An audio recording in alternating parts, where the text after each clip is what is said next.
Te damos la bienvenida al Centro de Orientación Cristiano Abba Padre. Ya estamos por comenzar nuestro mensaje dominical, así que ponte cómodo y prepara tu corazón para adorar a Dios. Por favor, acompáñame en esta pequeña oración. Padre, te doy gracias por esta semilla que nos entregas hoy. Permite que seamos tierra buena que empieza a dar fruto al 100%. Recibe toda la gloria y toda la honra en el nombre de Jesucristo. Amén.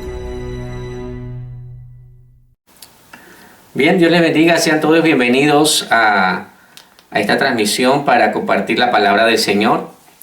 Quiero darle la bienvenida a nuestros amigos, a todos nuestros familiares, a todos aquellos que se conectan semana a semana o han tenido la oportunidad, que esta es la primera vez que nos acompañan, pues sean bienvenidos a la casa del Señor. Y tú dirás, pero no estamos en un templo. No es necesario. Mientras podamos mantener una unidad en el espíritu y un solo pensamiento y un objetivo de recibir lo que Dios tiene para nosotros, pues en ese momento estamos uniendo nuestro esfuerzo para que el Señor trate con su iglesia, trate con su pueblo, trate con tu vida. Así que tu casa se convierte en la iglesia, tu casa se convierte en ese lugar en el que el Señor reposa su presencia y va a hablar a tu vida.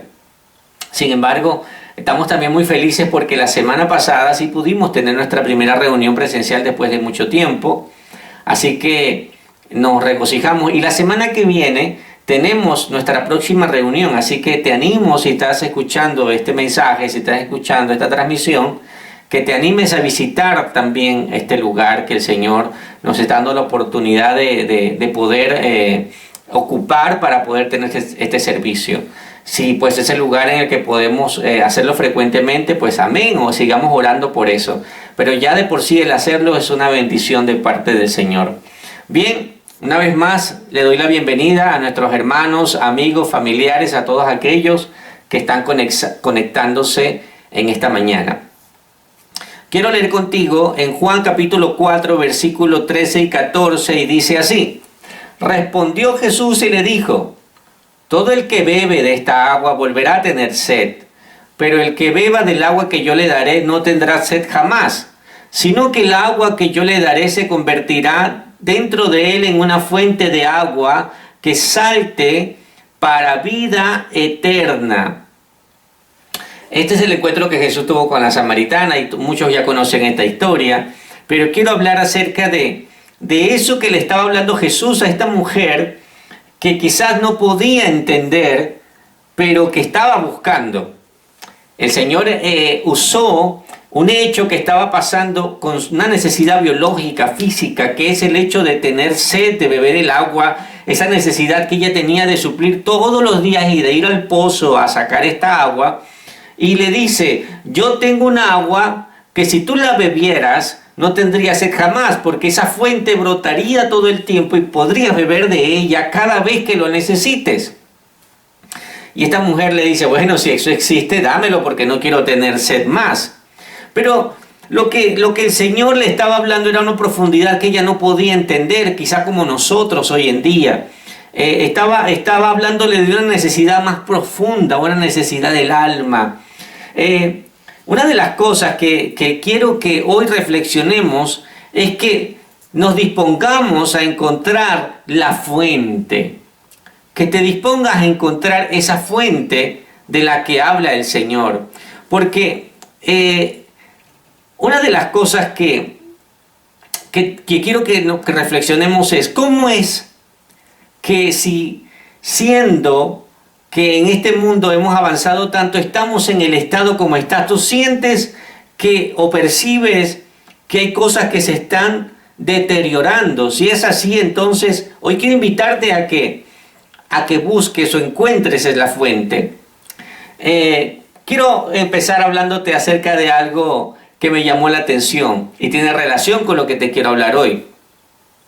Dice que cuando estaba investigando y buscando los temas para hablar en cuanto al mensaje de hoy y cómo ejemplificar lo que quería transmitir, estaba leyendo acerca de la pizza, tan sabrosa, ¿verdad?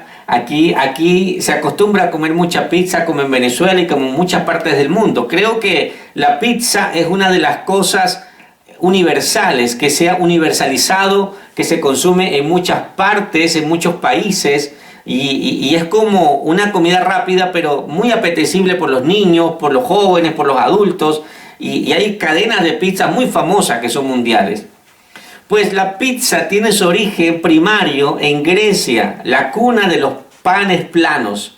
Se dice que el pan plano nació en Grecia y se trasladó a otras culturas como Egipto. Los persas también lo consumían, los romanos también lo consumían. Así que el primer paso de la pizza es en la aparición del pan plano, y los romanos la usaban. Hicieron un primer cambio colocándole un tipo de queso fundido encima y especias, unos tipos de aromas, de plantas secas, y comían así este queso fundido con el pan plano. Sin embargo, en el siglo XVII, algo curioso, porque cuando los españoles vinieron a conquistar América, ellos se llevaron no solo el oro o las piedras preciosas, sino también echaron mano de las cosas naturales, de las plantas, de los cultivos, de las cosas que no estaban en su continente. Y una de las cosas que se llevaron a su continente fue el tomate. Pero no se lo llevaron como un alimento, se lo llevaron como una planta exótica, se lo llevaron como algo llamativo. La gente, los condes, los duques, toda esta gente importante quería tener en su jardín esta planta exótica que era, en un primer momento dice que la presentación era como amarillenta. Luego había otro tipo de tomate que tendía a ser rojo, y así una variedad de tomates que era como una planta exótica y llamativa y de un color muy hermoso. Así que ellos lo consideraban una planta venenosa, que no era comestible. Algunos creen que porque el tipo de tomate que inicialmente ellos comenzaron a cultivar, quizás por sus compuestos, por cierta acidez que tenía, causaba malestar estomacal. Sin embargo, había muchas variedades de tomate, pero en el siglo XVII, ya después de haber pasado un buen tiempo desde la conquista de América, así que dice que un virrey le lleva desde el Perú, fíjense, desde el Perú, esto es un dato importante, no porque sea peruano, pero es un dato relevante. Dice que desde el Perú, el virrey de Perú le manda un regalo de semillas de tomate llamado tomate San Marzano, y se lo envía a un personaje importante a Nápoles también, al gobernante de ese lugar. Le envía esta semilla para que lo siembre en su huerto. Resulta que esta planta crece de tal manera que se multiplica y prolifera en Nápoles, y todo el mundo comienza a cultivar este tomate como una planta del jardín. Pero llegó un momento crucial donde hubo una terrible hambruna, hubo una terrible crisis económica en Nápoles, y la gente pobre comía ese pan tostado con el queso fundido que podían hacer ellos casero, y le echaban un poco de orégano, y de repente se dieron cuenta que los niños comían el tomate, algunas personas tomaban el tomate marzano, y era de una acidez muy suave, no causaba ese malestar que decían, y resulta que descubrieron que no era venenosa, y comenzaron a untar el tomate encima de ese pan, y ahí nace la primera pizza. Y de ahí se prolifera este plato tan exquisito, porque se dieron cuenta que esto cambió totalmente la sensación y el consumo de este alimento, que era catalogado para los pobres, y se convirtió en un plato, una exquisitez, se convirtió en algo que hasta hoy en día podemos consumir, y todas sus variedades. Y así hay muchas historias de cómo nacieron las cosas, de cómo fue el origen, de dónde vino, de esa es la fuente, de dónde salió. Igual que la yaca venezolana. Dicen que la yaca venezolana tiene su origen en los esclavos que estaban en Venezuela y que agarraban todos los restos de lo que dejaban sus amos, que sí, pedazos de jamón, pedazos de pollo, pedazos de carne, el maíz pilado y todos estos ingredientes, las pasas. Entonces ellos echaban todo eso y hacían un relleno para comerlo envuelto en hojas de plátano. Y estas fueron las primeras hallacas. Creen que fueron de esta manera, así que luego nace un plato exquisito que hoy consumimos en Venezuela, como en diciembre, como un plato no solo exquisito, sino costoso. Antes, que quizá era relacionado a la gente pobre y necesitada, hoy en día podemos decir que es un plato exquisito y hasta costoso. Y muchas cosas han ido evolucionando y avanzando en el tiempo. Si alguien no hubiese dado el primer paso, si no conociéramos la historia de cómo llegamos a esto, pues no entenderíamos cómo estamos hoy comiendo lo que comemos, consumiendo lo que consumimos, usando lo que usamos. ¿Por qué tenemos un celular? ¿Por qué tenemos un televisor? ¿Por qué podemos disfrutar de esta transmisión en vivo? ¿Qué nos llevó a esto? ¿Qué hay detrás de todo esto?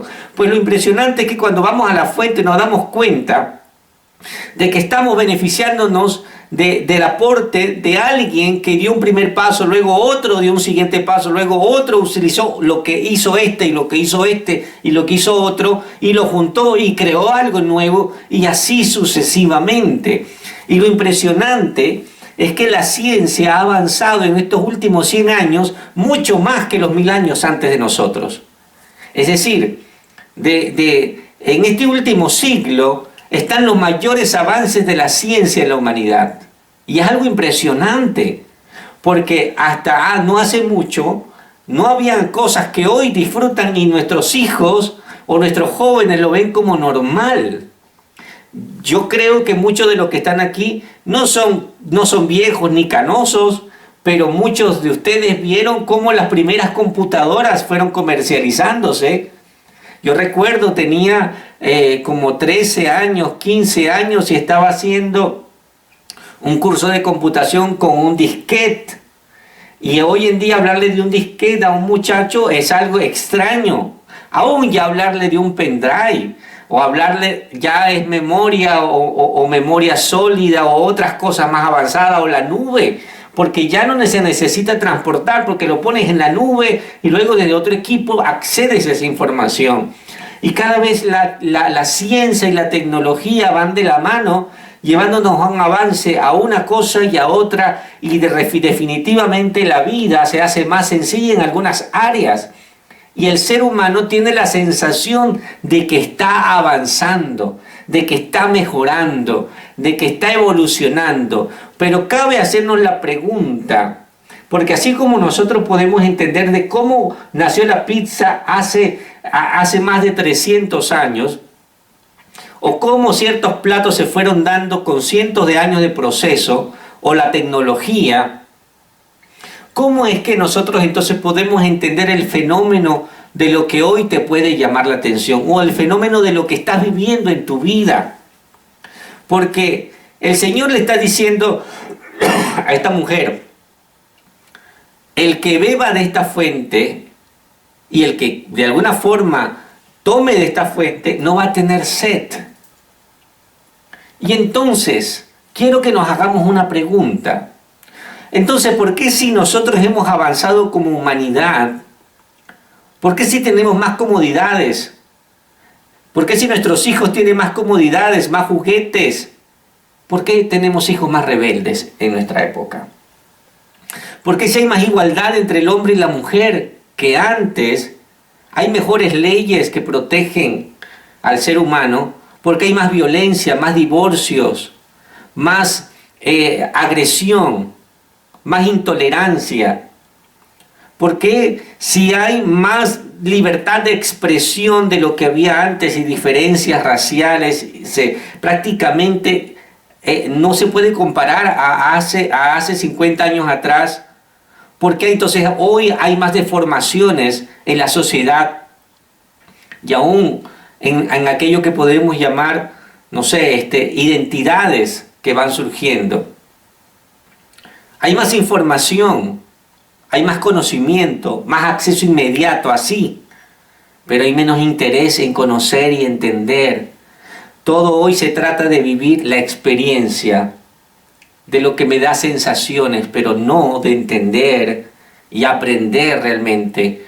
Entonces, ¿en qué está el avance de la humanidad realmente?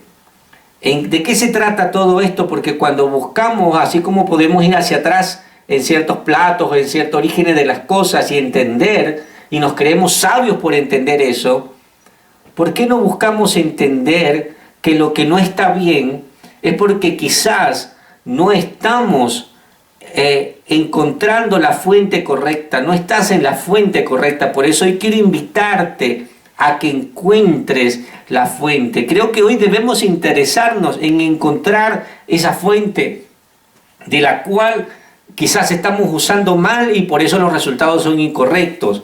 Porque si yo agarrara y no sé cómo se hace una pizza o cómo ha sido el proceso para llegar hasta aquí y caigo en este planeta de la nada y digo, hazme una pizza, pues yo puedo pensar que de la forma que yo creo. Porque tú has nacido en esta vida y tú llegaste y cuando tuviste entendimiento fuiste a una tienda y compraste un celular. Pero nadie te dice, bueno, ese lo hice yo, fabrica tú el tuyo. Sería imposible, quizás no te alcanzaría la vida y no podrías hacer un celular. Porque hay cosas que llevaron conocimiento previo de muchas personas. ¿Por qué sí puedes entender y aceptar que alguien supo más que tú, alguien te aportó esto? ¿Por qué nos cuesta a nosotros los seres humanos aceptar que hay una fuente, que hay un origen, que hay alguien que nos puede decir por qué nos está saliendo mal eso que estamos nosotros diseñando con nuestras propias manos, o estamos buscando la fuente incorrecta, escuchando a las personas incorrectas, porque los resultados nos dicen que está mal? Muchos somos sabios en nuestra propia opinión. Muchos decimos, así se crían a los hijos, así debo llevar mi matrimonio, así debo tratar mis relaciones personales. Pero los resultados son equivocados. Los resultados son fatales. Entonces hoy te invito a que encuentres la fuente. Y en primer lugar, para encontrar la fuente, tienes que aceptar que no lo sabes todo. Tienes que aceptar que no está en ti. Porque una de las cosas que muchas veces nos pasa es que creemos que nosotros somos la fuente de la sabiduría. Somos, como dicen en Venezuela, la última pepsicola del desierto, que nos la sabemos todo. Hay un síndrome, o hay varios síndromes que nos pueden decir que nosotros como que somos los que más sabemos. Miren, está el síndrome de Hubris. El síndrome de Hubris es un síndrome donde el ser humano no tiene un equilibrio en su ego, sino tiene un ego desmedido y cree que nunca se equivoca. Este es un síndrome que no solo es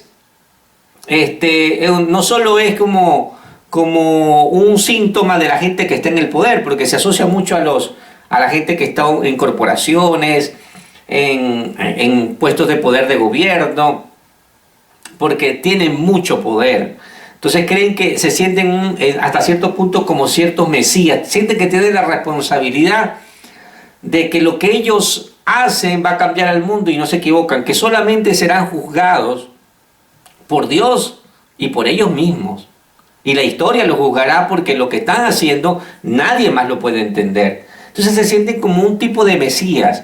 Pero en un rango menor, nosotros podemos tener algo de este síndrome, porque quizás aprendiste algo, leíste 3 libros, no sé, aprendiste o fuiste a tal universidad, o eres una persona muy reflexiva y de verdad has entendido muchas cosas, pero aún que supieras todo, el Señor seguirá diciendo que la fuente que necesitas beber es la fuente que viene de parte de Dios.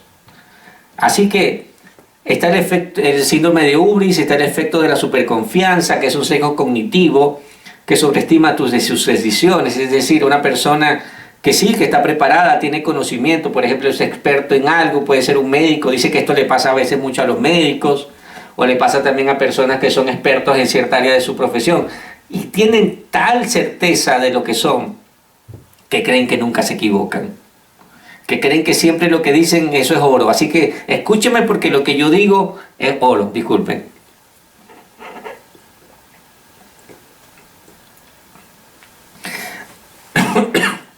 También está, esto lo hemos hablado en otro mensaje, también está el efecto Dunning-Kruger, que es otro sesgo cognitivo en el que se sobreestima las habilidades. Es decir, alguien que no tiene nada de habilidades, pero está convencido de que lo entiende todo, o de que por lo menos entiende algo en lo cual está cegado totalmente, que es así. Entonces, para encontrar la fuente lo que tienes que entender es que tú no lo sabes todo.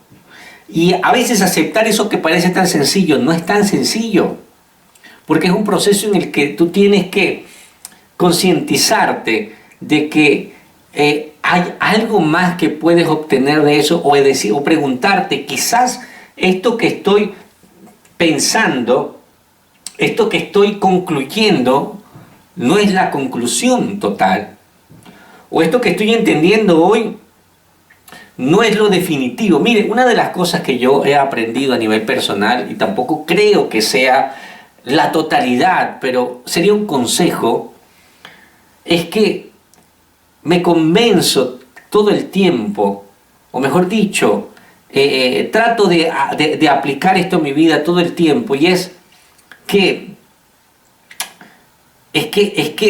cada vez que aprendo algo, sé o que creo entender algo, trato de no afianzarme tanto en eso porque digo, ¿y si no es totalmente así? Trato siempre de cuestionarme y de no, como decía mi papá siempre decía, no claves demasiado hondo tus estacas, porque cuando las quieras sacar para correrlas, quizás no las puedas sacar, porque siempre cuestiónate, siempre pregúntate. Y mira lo que dice Proverbios 3, 7 y 8. No te dejes impresionar por tu propia sabiduría. En cambio, teme al Señor y aléjate del mal. Entonces darás salud a tu cuerpo y fortaleza a tus huesos. Mira lo que dice el proverbista. Mira lo que escribió aquí. No te dejes impresionar por tu propia sabiduría. Porque a veces nos impresionamos de lo que somos capaces de hacer. No con esto estoy diciendo que no seamos unas personas que sintamos gratificación de lo que hacemos, que sintamos contentamiento cuando logramos algo y decir, oye, qué bueno, mira, no sé cómo lo hice, no sé cómo lo pensé que era muy difícil y lo logré hacer, y concluir diciendo, gracias Señor, gracias, porque, y con esto, no es que no reconozca las capacidades que Dios te dio, porque si Dios te dio más estatura o poca estatura o más fuerza, mayor capacidad para entender ciertas cosas, eso está en ti y de alguna manera es de tu manejo personal, pero tienes que aceptar que es Dios que te lo dio. Si tú logras resolver algo, si tú logras avanzar en algo, logras diseñar algo, decir, oye, qué bueno, siéntete satisfecho porque salió de ti, pero en última conclusión, lugar, tienes que decir, Señor, gracias porque eso me lo diste tú, esta capacidad me la diste tú, este talento me lo entregaste tú. Por eso, cuando aceptas eso, no te dejas impresionar por ti. A veces nos dejamos deslumbrar por nosotros mismos, y el proverbista dice que no nos dejemos impresionar, más bien dice, temamos al Señor, es decir, lo reconozcamos y nos alejemos del mal, porque dar ese paso de ego, de superconfianza o de un síndrome de que somos como superiores y que nadie puede aconsejarnos o cuestionarnos, nos perdemos de que Dios nos hable hasta de las personas más sencillas. Dice, también dice que será fortaleza, será salud para tu cuerpo y fortaleza para tus huesos. Es una manera de viajar más ligero, de estar más tranquilo, porque si tú eres la fuente de todas las cosas, de alguna manera le estás quitando el lugar al Señor y te vuelves, y es una carga muy pesada. El Señor dice, esa carga no te pertenece. Tienes que soltar esa carga y dejar que yo haga las cosas. Y dice Isaías 5:21, qué aflicción para los que se creen sabios en su propia opinión y se consideran muy inteligentes.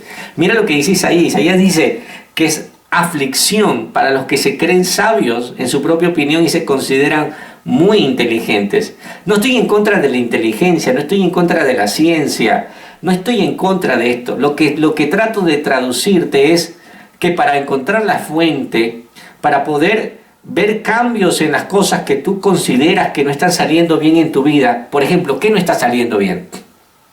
Siente que tus relaciones, por ejemplo, cuando tienes una pareja, nunca fluyen correctamente, algo está sucediendo o está pasando de manera incorrecta. Y probablemente tú tengas buenas intenciones con tus hijos, con tu esposo, con tu esposa, en tu trabajo, pero cuando algo se repite, un problema se repite, tienes que entender que algo no se está haciendo bien. Esa pizza no se está preparando correctamente. Tienes que recapitular y ver qué pasa. Tienes que encontrar la fuente, pero la verdadera. Porque hay muchas fuentes afuera que te dicen 5 pasos para la felicidad, 2 pasos para entender a tu esposa, no sé, o tantos pasos para el éxito y para la prosperidad. Y sí, realmente suena atractivo como mágico, pero la realidad es que lo primero que tienes que aceptar es que tú no lo sabes todo, ni aquella fuente quizás sea la correcta. Entonces reevalúa para que estés dispuesto a soltar, ser sabio en tu propia opinión, porque cuando tú dices que escuchas a otro, realmente a veces no lo estás escuchando, sino estás escuchando lo que tú quieres escuchar, porque ese es el otro punto. Ya vamos al otro punto, porque a veces hay un sesgo, y es que tú dices, no, pero es que yo escuché a tal persona y dice que tengo razón. Pero resulta que buscaste a uno que te favoreciera y resulta que tenías 10 que te estaban diciendo que no. Es decir, estás siendo sabio en tu propia opinión porque no estás escuchando a otros, sino estás buscando un espejo de lo que tú piensas.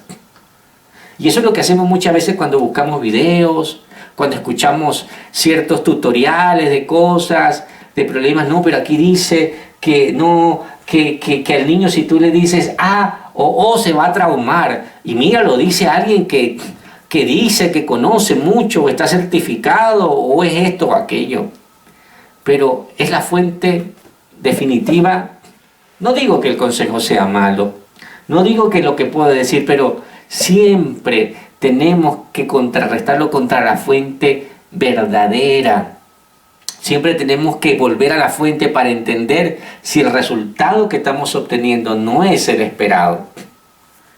Y dice Pablo, Dios en su bondad me nombró apóstol, dice, y por esto les pido que no se crean mejores de lo que realmente son. Dice, Dios me nombró apóstol, pero yo les doy un consejo. Yo, por haber sido escogido, no me considero mejor, así que ustedes, les pido, no se crean mejores de lo que realmente son. Más bien, véanse a ustedes mismos según la capacidad que Dios les ha dado como seguidores de Cristo. Le está diciendo, si van a tener un concepto de sí, ténganlo. En otra versión dice que no tengamos más alto concepto de sí, sino que pensemos de nosotros con cordura. Es decir, que según la capacidad que Dios le ha dado a cada uno. Es decir, tampoco te aplastes porque ese es otro extremo. Tampoco te eleves porque eso es otro extremo. Ten la medida correcta. Bueno, después de decir, ok, no soy el más rápido, pero estoy en el promedio. O sí, mira, estoy en un rango donde puedo practicar, por ejemplo, las carreras, pero no le puedo ganar a Usain Bolt. No puedo ser Michael Phelps de repente nadando, no puedo ser, o puedo hacer esto, puedo hacer aquello, puedo hacer esta otra tarea, pero no decir, como hay otro mejor, no, yo soy el peor, porque no soy como él. Pero tampoco puedes irte a un extremo ni al otro, sino pensar de ti con cordura. Esto es lo que soy, esto es lo que puedo, estas son mis capacidades, y estoy agradecido por lo que Dios ha hecho y me ha dado en mi vida. Cuando entiendes esto, lo primero que te hace es que te capacita para que Dios pueda hacer algo más en ti. Y estás en una actitud correcta para recibir de esa fuente de parte de Dios. Y dice, el cuerpo humano está compuesto de muchas partes, pero no todas ellas tienen la misma función. Algo parecido pasa con nosotros como iglesia. Aunque somos muchos, todos juntos formamos el cuerpo de Cristo. Es decir, nuestras diferencias juntos nos fortalecen. Por eso viene el siguiente punto. Porque cuando aceptas que no lo sabes todo, lo segundo que tienes que hacer para encontrar esa fuente, debes estar dispuesto también a aprender de otros. No a escuchar a otros según tu prejuicio, sino estar dispuesto al entender que no lo sabes todo, a estar dispuesto a aprender de otros que Dios puede usar para enseñarte algo, para que entiendas algo. Ralph Waldo Emerson, un filósofo y escritor americano, dijo estas palabras: todos los hombres que conozco son superiores a mí en algún sentido. En ese sentido, aprendo de ellos. Qué tremendo, muy bonito pensamiento. Está diciendo que todas las personas, de alguna manera, son superiores a él en algo. Es decir, el carpintero, si tú no eres carpintero, es superior a ti en lo que hace. De repente el médico es superior a ti en lo que hace, pero quizá tú eres superior al otro porque tú eres, no sé, tú eres capaz de hacer otra cosa. Tú eres capaz de pintar, tú eres capaz de diseñar, o eres capaz de hablar, eres capaz de hacer algo. Así que entender eso nos hace ser humildes y nos hace tener la capacidad de aprender de otras personas. Y entender esto nos capacita, nos da disposición. Dice Filipenses, capítulo 2, versículo 3 y 4. Dice, no hagan nada por orgullo o solo por pelear. Al contrario, hagan todo con humildad y vean a los demás como mejores que a ustedes mismos. Nadie busque el bien solo para sí mismo, sino para todos. Tengan la misma manera de pensar que tuvo Jesucristo. ¡Wow! Mire, aquí nos da un pensamiento muy importante, y es un pensamiento en comunidad. Hoy en día, la corriente humana, la corriente humanista o la corriente, no sé cómo llamarla para no darle un título, pero está centrada en el ser humano. Y no con esto quiero decir, porque sí sé que somos la corona de la creación, que somos valiosos para el Señor, y lo he dicho, y tenemos propósito, somos únicos delante del Señor. Pero eso no quiere decir que tú eres solo en el mundo. Eso lo que quiere decir es que lo que vale es para el Señor y lo que Dios hizo por ti, para que lo entiendas para ti. Pero aquí hay una declaración de parte de Pablo cuando escribe la carta para que los filipenses entiendan. Mira, tienes que entender que aunque Dios te ama, aunque Jesús murió en la cruz por ti, Dios ha diseñado todo esto aún pensando en ti. No quiere decir con esto es que tú eres la última pesicola del desierto y eres el centro de la humanidad, no. Sino que tienes que entender que no puedes buscar solo el bien tuyo, sino el bien de todos. Tienes que pensar en el otro. No decir, bueno, yo llegué primero, ok, allá los que se quedaron parados, allá los que se lo perdieron, allá los que no están, se lo perdieron. Dice el que se fue de la villa pierde su silla, se acabó. No. Y aquí me lleva a pensar algo de la tendencia de nuestra actualidad, y es que nuestra actualidad está sentada en que dice, tú eres importante. Tú eres valioso, así es. Eso es de Dios. Tú eres precioso, tú eres grande, eres importante. No dejes que nada, no. Entonces tú te vas como llenando de eso. Y esas son las cosas que a veces transmitimos a nuestros hijos. Y no quiero decir con esto que no le digas, oye hijo, para mí eres valioso, para mí eres importante. No. Pero cuando está implícito, a veces directamente esa palabra como que, mira, tú eres lo más importante. No, tú eres lo mejor, tú no te equivocas, tú no tienes imperfecciones. Y con un espíritu de superioridad le estás cercenando o te estás cercenando a ti mismo. Si es la terapia que te aplicas porque de repente tienes una baja autoestima o algo que está... Lo que tienes es que sanar ese corazón, ir a la fuente, no llenarte de estas cosas, porque entonces incumplimos lo que dice el Señor, que dice, nadie busque su propio bien, sino el de todos. Tengamos la misma manera de pensar que Jesús. Así que Voltaire decía, alguien inteligente aprende de la experiencia de los demás. Por eso en este segundo punto quería decirles que para encontrar esa fuente tenemos que estar dispuestos a aprender de los demás. Y alguien Voltaire lo decía, un filósofo, alguien de ciencia, y en sus reflexiones llegó a esta conclusión, pero ya estaba en la escritura. Decía, alguien inteligente aprende de la experiencia de los demás. Y mira lo que dice Romanos 12:16. Vivan en armonía unos con otros, no sean tan orgullosos como para no disfrutar de la compañía de gente común y no piensen que lo saben todo. Es decir, le estaba diciendo, miren muchachos, entiendan algo. Nosotros tenemos al Señor, tenemos la salvación. Ok, el Señor ha abierto los ojos, le has hecho ver algo más, pero les digo algo. Tienen que estar en armonía con todos y sentarse a compartir con todos y no se sientan superiores aún de gente común, aún de gente que sepa menos que ustedes, porque ustedes no lo saben todo. Algo pueden aprender de eso. Hay un dicho que dice mi mamá, yo no sé de dónde es el origen, dice que uno aprende hasta de un conejo. Yo no sé qué aprendería de un conejo, quizás a saltar, pero dice, lo que quiere decir es que estemos dispuestos a aprender de todos, a escuchar a todos, a ver qué me tienen que enseñar a un niño. Recuerdo que en una ocasión Valentina dijo unas palabras que fueron del Señor, como que Dios lo puede hacer. ¿De dónde salió eso? Y uno dice, a veces uno es tan orgulloso que uno dice, ya yo lo sé, pero tú no sabes que Dios está hablándote a través de esa persona o de ese ser que quizás no entiende o sabe todo lo que tú puedas saber, pero dice que aún las piedras clamarían, dice el Señor, ¿verdad? Si nosotros no le adoramos. Quiere decir que no tiene que ver con lo que sabes, sino con la disposición del corazón. Entonces, no lo sabes todo, tienes que estar dispuesto a aprender de los demás. Y en tercer lugar, para encontrar la fuente, debes estar dispuesto a beber de ella, si no, ¿para qué la quieres encontrar?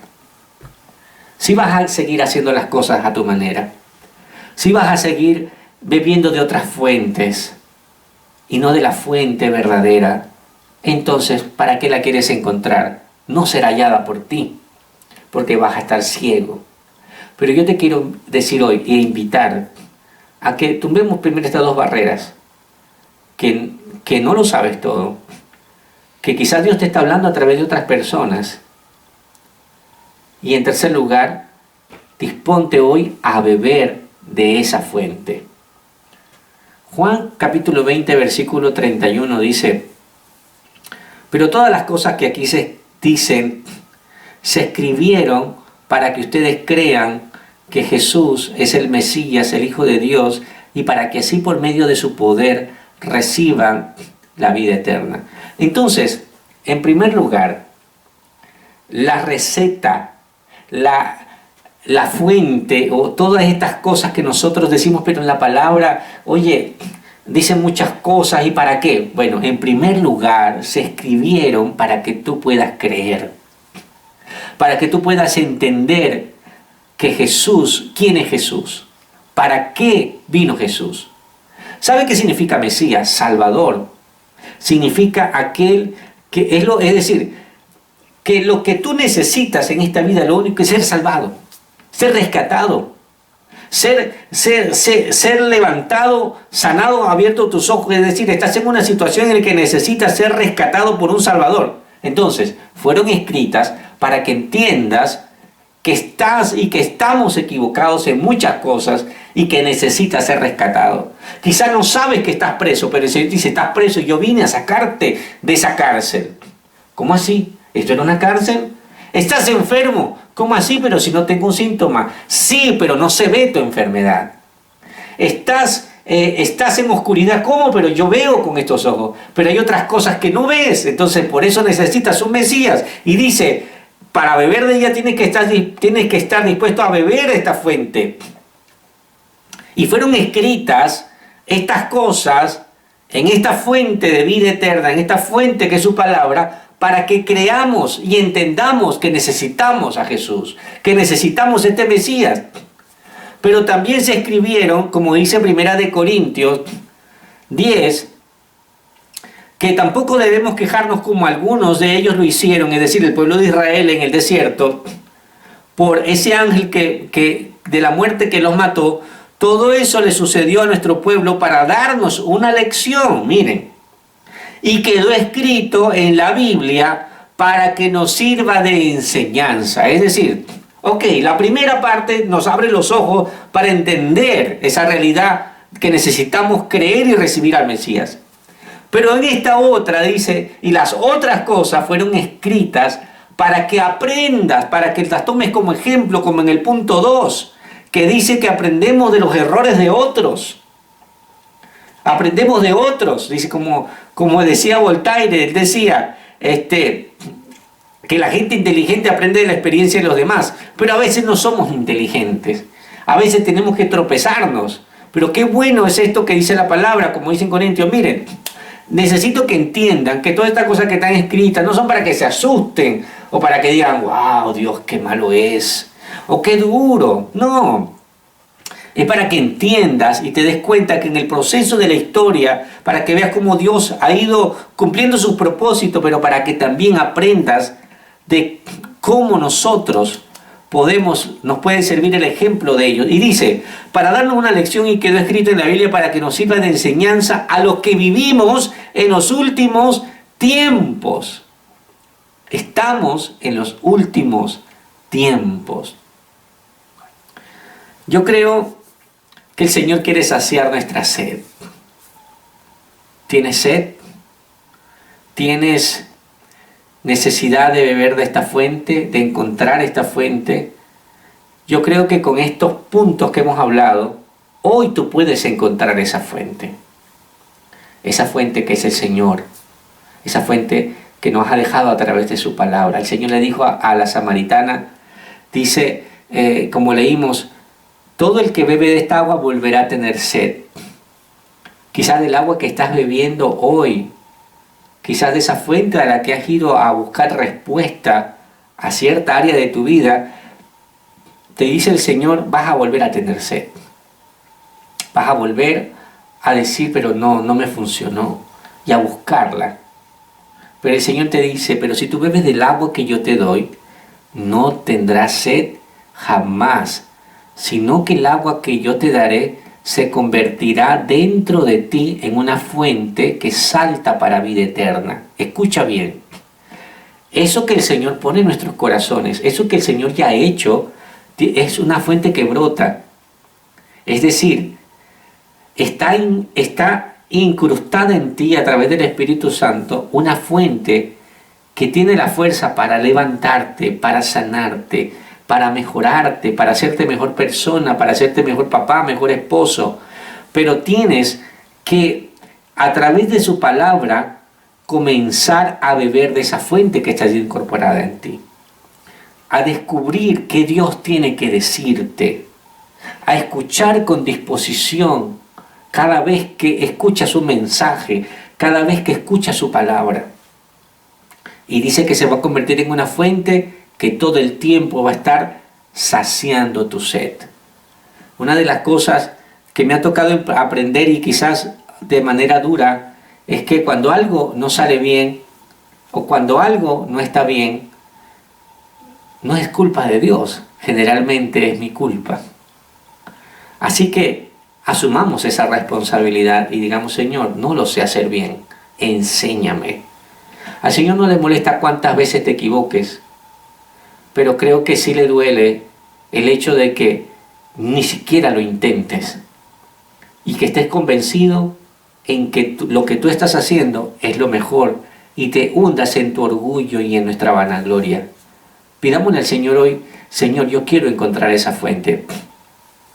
Quiero terminar leyendo nuevamente Filipenses capítulo 2, versículo 3 en adelante, porque me gustó mucho lo que dice. Mira, no hagan nada por orgullo o solo por pelear. Al contrario, hagan todo con humildad y vean a los demás como mejores que ustedes mismos.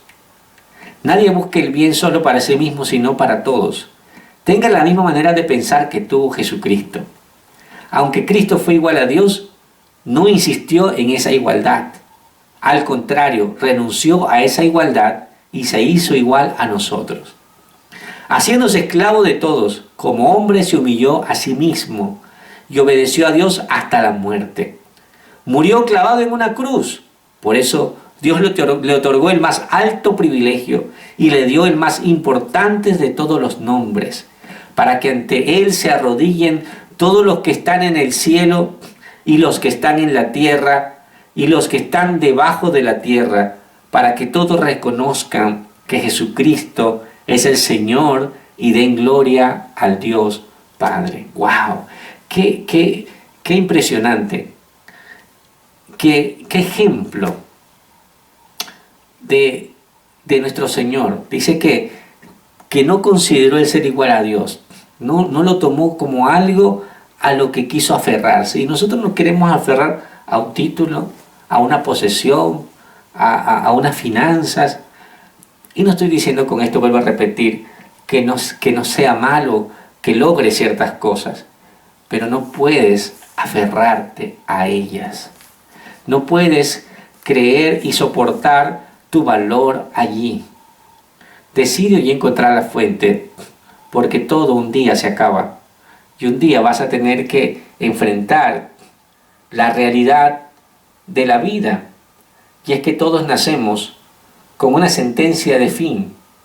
Y cuando lo tenemos que enfrentar, lo decía un psicólogo argentino, cuando él decía que acompañó a muchas personas en su muerte y que las personas le decían, pero ¿por qué siento que, aunque entiendo que este cuerpo se va, por qué siento que no se acaba todo y que no me voy contento? Siento que no entiendo este proceso. Y él decía que concluía que no nos preparábamos para eso, porque vivíamos mucho en lo externo y no conocíamos ese mundo intangible que está en nuestro interior. Yo le llamo que no conocemos el mundo espiritual que el Señor ha dejado plasmado, porque de lo que no se ve, dice que se hizo lo que se ve. Así que Dios quiere que tú estés preparado no solo para la vida, sino aún para después de esta vida, porque el Señor nos ha prometido una eternidad con Él. Amén. Así que cierra tus ojos ahí donde estás y te invito a que ores conmigo. Señor, te doy gracias por esto que nos ha ayudado a reflexionar para encontrar la fuente verdadera que eres tú, Señor. La fuente que le ofreciste a esa mujer samaritana y ella no podía entender que esa necesidad biológica, Señor, se iba a repetir, pero había una necesidad en su corazón, dentro de ella, que nunca había podido ser saciada, así como quizás nosotros hoy necesitamos ser saciados en nuestra sed, en nuestros corazones. Te pedimos, Señor, que nos des a beber de esa fuente, porque creo que hoy con lo que hemos hablado hemos entendido de cómo encontrarte, cómo encontrarla, Señor. Señor, ayúdanos a humillarnos, a no creernos mejores, a no creer que tenemos las respuestas para todo, Señor, porque aún utilizamos tu palabra para respaldarnos en ella y justificar lo que creemos que es de cierta forma. Ayúdanos a ser humildes para entender tu sentir y lo que quieres en esta humanidad y lo que quieres de nosotros en este transitar de la vida, Señor. Te entregamos nuestras vidas y corazones en el nombre de Jesús. Amén. Si tú quieres hoy beber de esta fuente, ya has entendido esta palabra y quieres decirle, Señor, yo quiero también beber de esta fuente, nunca lo había intentado, pues yo te quiero invitar y sé que muchas cosas van a cambiar en tu vida, en tu familia, en tus relaciones con tus hijos, en tus estudios, en tu trabajo. ¿Quieres dar este paso? Repite conmigo. Señor Jesús, en esta hora creo que tú eres la fuente de vida, fuente de salvación, la fuente que yo necesito beber para estar en plenitud. Te recibo en mi corazón como mi Señor y como mi Salvador. Te quiero pedir que hoy me enseñes a caminar contigo, que me des a beber de esa fuente para yo, Señor, comenzar a saciar la sed de mi alma. Señor, creo que fuiste a la cruz a morir por mis pecados y creo que hoy empieza un comienzo nuevo en mi vida. En el nombre de Jesús. Amén y amén. Bueno, mis hermanos, Dios les bendiga, Dios les guarde, les envío un gran abrazo. Seguimos conectados a través de estos medios, así que la semana que viene tenemos servicio presencial. Dios les bendiga, Dios les guarde, un gran abrazo para todos. Amén.